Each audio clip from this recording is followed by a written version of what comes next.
അപ്പോൾ നമ്മളിത് ഇഗ്നോർ ചെയ്ത് കഴിഞ്ഞാൽ പിന്നീട് വലിയൊരു അപകടത്തിലോട്ട് പോകാനുള്ള എല്ലാ സാധ്യതകളും ഉണ്ട്. അതിനുമ്പോൾ ഈ കൊച്ചു കുട്ടികൾ ഈ എക്ഷൻ ബോർഡിലൂടെ കയറി നടക്കാനോ അതിൽ പിടിച്ച് വലിക്കാനോ ഒക്കെ ഉള്ള സാധ്യതയുണ്ട്. അതിനുശേഷം നമ്മൾ ഹോസ്പിറ്റലിൽ അവരെ നിർബന്ധമായി കാണിക്കേണ്ടതാണ്. ഈ സമയത്ത് നമ്മൾ എന്തെങ്കിലും യൂസ് ചെയ്ത് കഴിഞ്ഞാൽ ആ എനർജിയുടെ യൂണിറ്റ് ചാർജ് എന്ന് പറഞ്ഞാൽ വളരെ ഹൈ ആണ്. അത് മാറ്റി വെച്ചാൽ മാത്രമാണ് നമുക്ക് ഷോക്കിൽ നിന്ന് ഒരു പ്രൊട്ടക്ഷൻ കിട്ടുള്ളൂ. നമ്മൾ ഒരു കാരണവശാലും അത് വെള്ളം കോരി ഒഴിച്ച് അത് കെടുത്താൻ ശ്രമിക്കരുത്.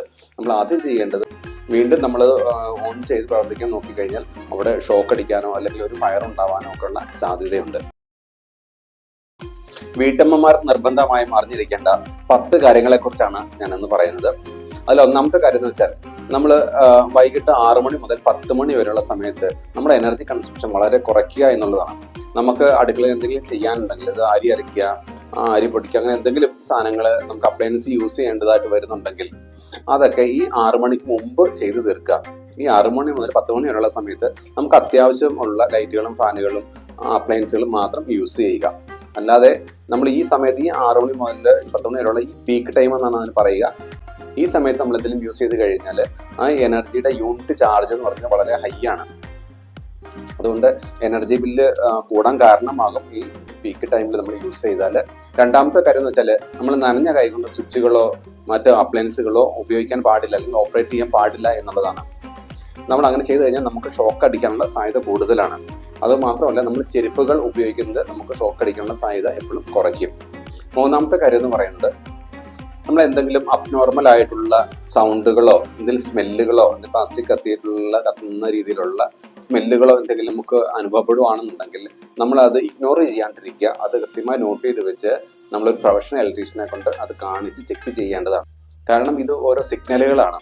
ചിലപ്പോൾ ഒരു ഹെവി ആയിട്ടുള്ള ഒരു ഇലക്ട്രിക്കൽ പ്രോബ്ലം ഇവിടെ ഉണ്ടായിരിക്കാം, അതിനുള്ളൊരു സിഗ്നൽ മാത്രമായിരിക്കാം ഇത്. അപ്പോൾ നമ്മളിത് ഇഗ്നോർ ചെയ്ത് കഴിഞ്ഞാൽ പിന്നീട് വലിയൊരു അപകടത്തിലോട്ട് പോകാനുള്ള എല്ലാ സാധ്യതകളും ഉണ്ട്.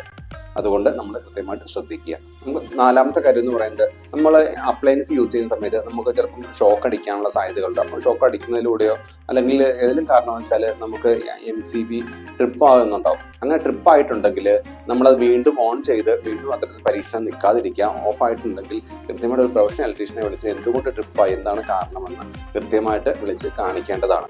വീണ്ടും നമ്മൾ ഓൺ ചെയ്ത് പ്രവർത്തിക്കാൻ നോക്കിക്കഴിഞ്ഞാൽ അവിടെ ഷോക്ക് അടിക്കാനോ അല്ലെങ്കിൽ ഒരു ഫയർ ഉണ്ടാവാനോ ഒക്കെ ഉള്ള സാധ്യതയുണ്ട്. അഞ്ചാമത്തെ കാര്യം എന്ന് പറയുന്നത്, നമ്മുടെ വീട്ടിൽ RCCB, ഈ ഫോട്ടോയിൽ കാണുന്ന പോലത്തെ ഒരു എക്യുപ്മെന്റ് നിങ്ങളുടെ വീട്ടിലും ഉണ്ടോ എന്നുള്ളത് നോക്കണം. ഉണ്ടെങ്കിൽ തന്നെ അതിലെ ടെസ്റ്റ് എന്ന് പറയുന്ന T എന്ന് പറയുന്ന ഒരു ചെറിയ ബട്ടൺ ഉണ്ടാവും. ആ ബട്ടൺ 3 മാസത്തിൽ ഒരിക്കലെങ്കിലും ഒന്ന് പ്രസ് ചെയ്യുക. അങ്ങനെ പ്രസ് ചെയ്ത് നോക്കുമ്പോൾ ട്രിപ്പ് ആകുന്നുണ്ടെങ്കിൽ, ട്രിപ്പായി സപ്ലൈ കട്ടാവുന്നുണ്ടെങ്കിൽ നിങ്ങൾ സേഫാണ്. നിങ്ങൾക്ക് ഏതെങ്കിലും രീതിയിലുള്ള ഷോക്കുകൾ ആ വീട്ടിൽ സംഭവിച്ചു കഴിഞ്ഞാൽ നിങ്ങളെ പ്രൊട്ടക്ട് ചെയ്യാനുള്ള ഡിവൈസ് അവിടെ ഉണ്ട്, അത് വർക്കിംഗ് ആണ് എന്നുള്ളതാണ് അതിലൂടെ നമ്മൾ മനസ്സിലാക്കുന്നത്. ഇത് പ്രസ് ചെയ്യുന്ന സമയത്ത് അത് ട്രിപ്പ് ആയില്ല എന്നുണ്ടെങ്കിൽ പ്രൊഫഷണൽ ഇലക്ട്രീഷ്യനെ കൊണ്ട് അത് മാറ്റി വെപ്പിക്കേണ്ടതാണ്. അത് മാറ്റി വെച്ചാൽ മാത്രമാണ് നമുക്ക് ഷോക്കിൽ നിന്ന് ഒരു പ്രൊട്ടക്ഷൻ കിട്ടുള്ളൂ. ആറാമത്തെ കാര്യം എന്ന് പറയുന്നത്, നമ്മുടെ അപ്ലയൻസ് ഉപയോഗം കഴിഞ്ഞ് കഴിഞ്ഞാൽ ആ സ്വിച്ച് ഓഫ് ചെയ്തിടുക എന്നുള്ളതാണ്. പലപ്പോഴും നമ്മൾ അപ്ലയൻസ് ഓഫ് ആയിരിക്കാം, പക്ഷെ ആ പവർ സപ്ലൈയുടെ സ്വിച്ച് നമ്മൾ ഓഫ് ചെയ്യാറില്ല. അങ്ങനെ വരുന്ന സമയത്ത് നമുക്ക് കറണ്ട് ബില്ല് കൂടാനുള്ള സാധ്യതയാണ്. നമ്മളിങ്ങനെ ഓഫ് ചെയ്തില്ലെങ്കിൽ ഇതിന്റെ ആ അപ്ലയൻസ് ബേസിക്കലി അതിന്റെ പ്രോഗ്രാംസ് റൺ ചെയ്യാൻ വേണ്ടിയിട്ട് ഒരു കറണ്ട് അവിടെ കൺസ്യൂം ചെയ്യുന്നുണ്ട്. ഇത് നമ്മൾ സ്വിച്ച് ഓൺ ചെയ്തിട്ടുണ്ടെങ്കിൽ ഇത് കൺസ്യൂം ചെയ്തുകൊണ്ടേയിരിക്കും. നമ്മൾ ആ മെഷീൻ ഉപയോഗിച്ചില്ലെങ്കിലും അത് കൺസ്യൂം ചെയ്യുന്നതുകൊണ്ട് നമുക്ക് എനർജി ബില്ല് അത് കൂടാൻ ഒരു കാരണമാകും. ഏഴാമത്തെ കാര്യം എന്ന് വെച്ചാൽ, നമ്മുടെ വീടുകളിൽ പരമാവധി എക്സഷൻ ബോർഡുകൾ ഉപയോഗിക്കാതിരിക്കുക എന്നുള്ളതാണ്. പ്രത്യേകിച്ച് കൊച്ചു കുട്ടികളൊക്കെ ഉണ്ടെങ്കിൽ ഈ എക്സഷൻ ബോർഡുകൾ പലപ്പോഴും നിലത്തുകൂടി ആയിരിക്കും വിട്ടിട്ടുണ്ടാവുക, തറയിലൂടെയാണ് വിട്ടിട്ടുണ്ടാവുക.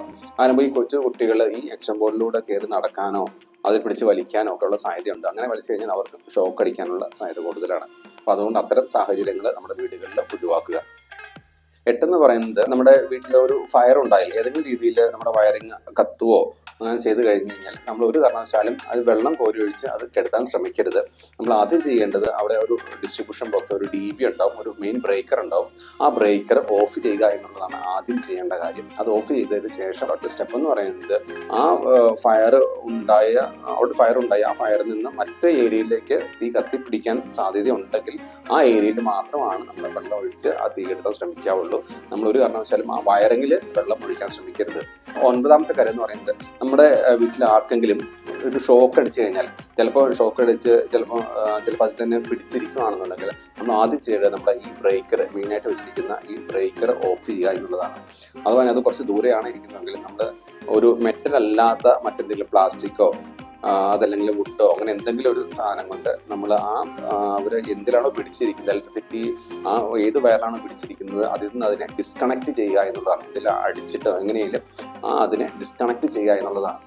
ഡിസ്കണക്ട് ചെയ്തതിന് ശേഷം ചിലപ്പോൾ അവർക്ക് ബോധമില്ലാത്ത അവസ്ഥയിലാണോ ഇങ്ങനെ കിടക്കുന്നുള്ളത് നോക്കുക, അവർക്ക് ശ്വാസമുണ്ടോ എന്ന് നോക്കുക, അതുപോലെ ഹൃദയമിടിപ്പുണ്ടോ എന്ന് നോക്കാം.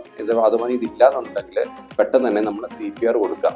CPR എന്ന് വെച്ച് കഴിഞ്ഞാൽ നമ്മൾ അവരുടെ ഹൃദയത്തിൽ 2 കൈകളും വെച്ച് വേഗത്തിൽ പ്രസ് ചെയ്യുന്നതിനാണ് CPR എന്ന് പറയുന്നത്. അതായത് ഒരു മിനിറ്റിൽ ഒരു 100 തവണയെങ്കിലും വരുന്ന രീതിയിൽ കണ്ടിന്യൂസ് ആയിട്ട് പ്രസ് ചെയ്യാം.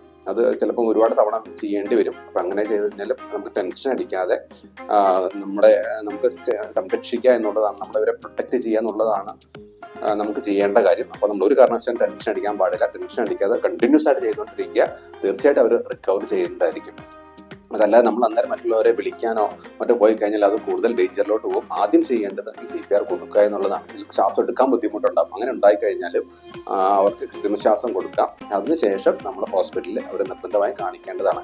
ചിലപ്പോൾ അവർ ഓൾറെഡി റിക്കവറായി, ഈ പ്രശ്നങ്ങളില്ല എന്ന് ചിലപ്പോൾ അവർ വിചാരിക്കുന്നുണ്ടാവും. എങ്കിൽ കൂടി നമ്മൾ അവരെ ഹോസ്പിറ്റലിൽ കാണിക്കേണ്ടതുണ്ട്. കാരണം എന്ന് വെച്ചാൽ നമുക്ക് ഷോക്ക് അടിക്കുന്ന സമയത്ത് നമ്മുടെ ബോഡിയിൽ പല പാർട്സിൽ പല ഡാമേജുകൾ സംഭവിക്കും.